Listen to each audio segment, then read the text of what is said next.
And if you look, for example, at various cultic and objects and depictions from various periods, you can see very similar things at the time. Someone suggested that this was baby Goliath's, how do you call it,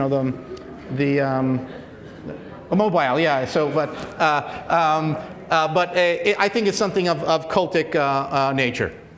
Now, and here we come to a very interesting story.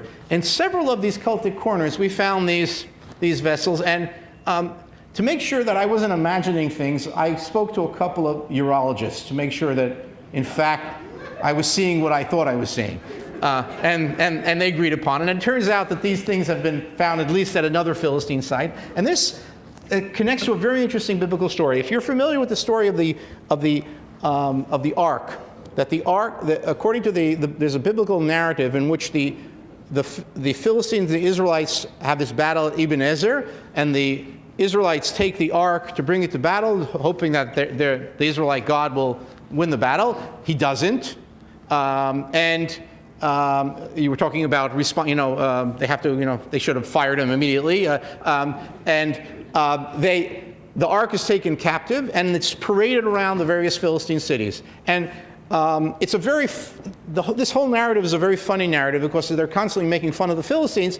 But wherever the ark comes to, the Philistines are stricken by something which in the biblical text is called ophalim, or tchorim, and it's usually translated as hemorrhoids or swellings. Now, the way that the Philistines help this problem is they make golden hemorrhoids. Now, I never understood how you could make a golden hemorrhoid. I can understand how you could make gold from hemorrhoids, but I never understood the golden hemorrhoids. And then when we found these objects, this gave me a very interesting insight, perhaps an archaeological way to explain a biblical term that was never understood. And what's the idea is that the main Philistine deity was actually a goddess. And this was a goddess who was probably connected to a goddess somewhat similar to Gaia, the Greek and Roman Mother Earth or something of the sort. And we know from later Greek and Roman texts that one of the attributes of Gaia and other goddesses such as Cybele was, surprisingly, even though they were female goddesses, phalluses. And so perhaps what you have here is, in fact, that in this biblical narrative, when the Philistines are afflicted in their swellings, what's going on is sort of like a double jab at the Philistines. On the one hand, they're getting at the Philistine goddess because it's the Israelite god against the Philistine goddess. And on the other hand, they're also they're hurting where, they're getting them where it hurts. And so perhaps this might be a nice example of how we can take a completely misunderstood word without any parallel in biblical text, and perhaps based on the archaeological remains, give it an explanation based on the realia of that time. Now, another very important find is we spoke a lot about the upper Tel, this horseshoe-shaped area. And when we conducted our survey, one of the things that we found is in the lower city, there was a lot of Iron Age pottery. And when we first published our survey, some of my more generous colleagues said, oh, Mayer doesn't understand survey. All the pottery that we found here, this simply, it's fallen off the top of the Tel and has nothing to do with the settlement. Now, this is, in volleyball, we call this, when you throw up the ball for a smackdown. When somebody doesn't believe what you did in your survey, what do? You excavate. So we excavated area D, and right below surface, we found remains which show us very clearly that, in fact, this entire area was settled during the 9th century and perhaps earlier as well. And what this means is that the city of God was the largest city in the entire land of Israel during the 10th and 9th century, which puts it about 40 to 50 hectares, which is about 5 or 6 times the size, or maybe 8 times the size of Jerusalem at that time. It's twice the size of Ashkelon at that time. There's no other comparable city, which means most probably that Gat was the largest and most important city at the time. And here you can see remains of these finds right below surface, and this is fantastic. We're talking about 2,800-year-old buildings, which are right below surface. You dig 5 centimeters, and you're in the buildings. And nothing happened here in the last 2,800 years.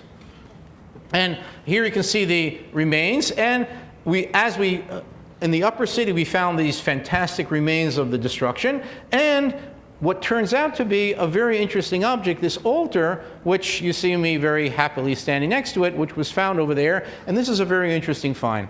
Here you have pictures and a drawing of the altar. The altar is, first of all, made out of 1 block of stone, the largest monolithic altar that we have found in this region in the Iron Age. And you'll notice that the back and the sides of the altar are in an unfinished state. Only the very front of the altar was finished off, and notice it has these 2 horns. 2 horns here. It reminds me of Cookie Monster also.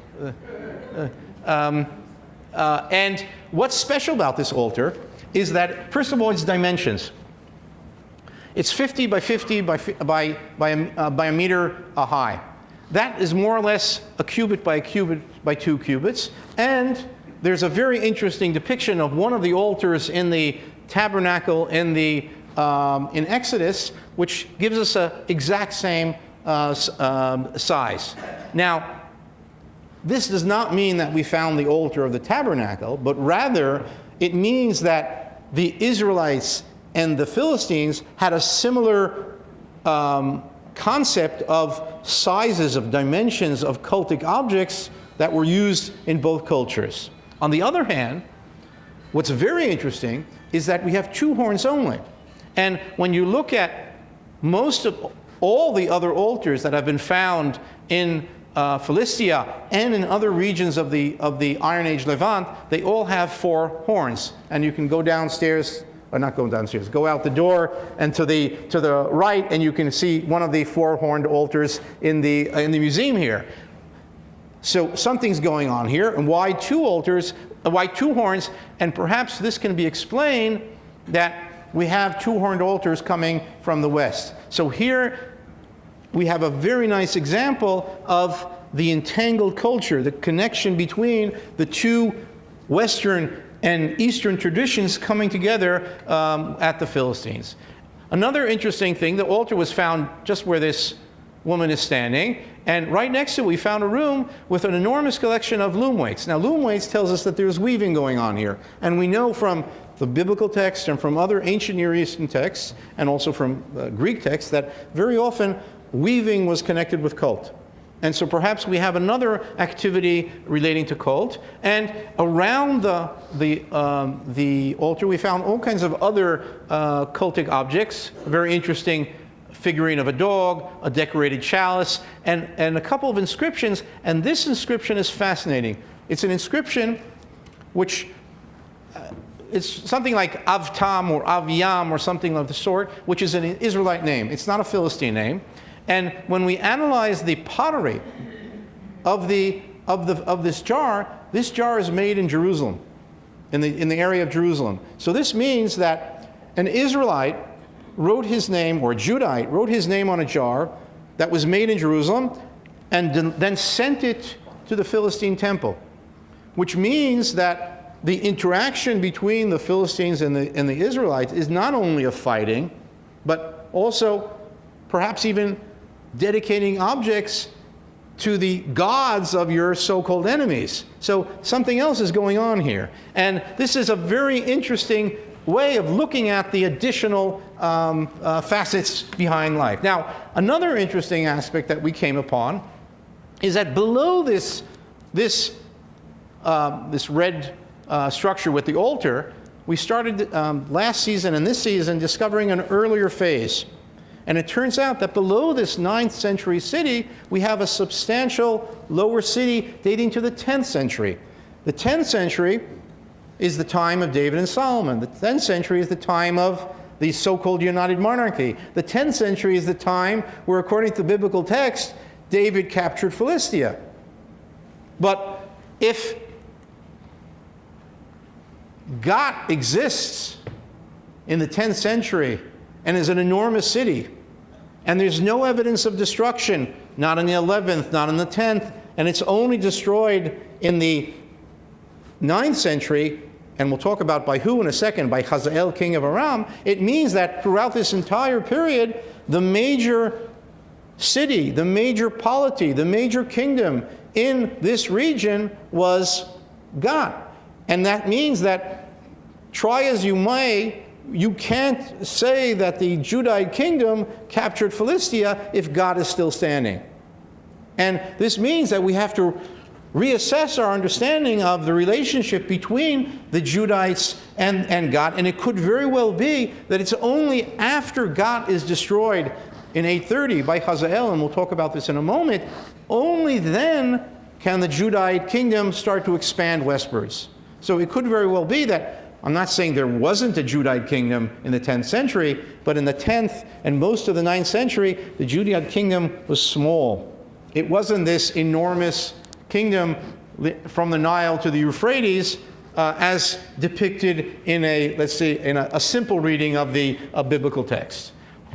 And this is just an interesting collection of cultic objects that were found on this level, including a complete seashell of a type which, very interestingly, is used in the Minoan culture as a cultic object. So perhaps we have, again, hints of the continuity of the Western traditions in Philistine culture. Now, who caused the destruction? And I already hinted to this. This is Hazael, the king of Aram Damascus, and it appears in a very short biblical verse in which it says, in half the verse, Hazael, king of Syria, went up and fought against Gat, did that, and then he took it, and Hazael wanted to face Jerusalem, and then the story goes on and tells all about Jerusalem. Now, this is a very good example of the historicity of the biblical text.